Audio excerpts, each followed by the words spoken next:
बलूचिस्तान के गादीवारी शहर कोयटा में गुलिस्तान रोड ते पुलिस लाइन बहारां ज़ोरदार धमाके के नतीजे में पुलिस अहलकारन समेत 21 ॼणा ज़ख्मी थी पया। इमदादी टीमुन पहुंची मारजी वेलन जूं मयतूं ऐं ज़ख्मियुनि खे सिविल अस्पताल मुंतकिल कयो, जिते एमरजेंसी नाफ़िज़ कई वई। धमाके बाद भरपासे वारनि इलाइक़नि में इमारतुनि जा शीशा टुटी पया, जॾहिं त हिक रिक्शा समेत 3 गाड़ियूं मुकमिल तौर ते तबाह थी वयूं। वाक़े बाद पुलिस ऐं एफसी एहलकारन इलाइक़े खे कड़ो चाड़े सर्च ऑपरेशन शुरू करे ॾिनो।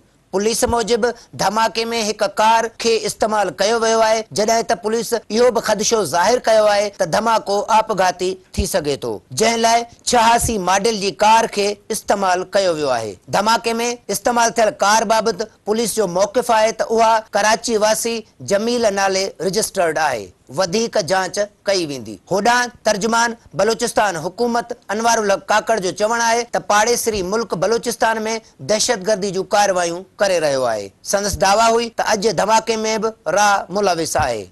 हुन चयो त पाड़ेसरी मुल्क चाहे थो त बलूचिस्तान समेत मुल्क में दहशतगर्दी जूं कार्रवायूं जारी रहनि। कोयटा धमाके बाद MA Jinnah road, Gulistan road ऐं भरपासे वारनि इलाइक़नि में बिजलीअ जो निज़ाम दरहम बरहम थी वियो, जेको 4 कलाकनि बाद बहाल थी सघियो। धमाके जो आवाज़ परे परे ताईं ॿुधो वियो। मुक़दस महीने में दहशतगर्दी जी हर तरफ़ खां मज़म्मत थी रही आहे। ज़रूरत इन ॻाल्हि जी आहे त शहरियुनि खे तहफ़ुज़ ॾियण लाइ वधीक असराइता क़दम खंया वञनि। कैमरामैन यासीन बलोच ऐं वाजिद अली सेठार सां गॾु हकीम सेठार, सिंध टीवी न्यूज़, कोयटा।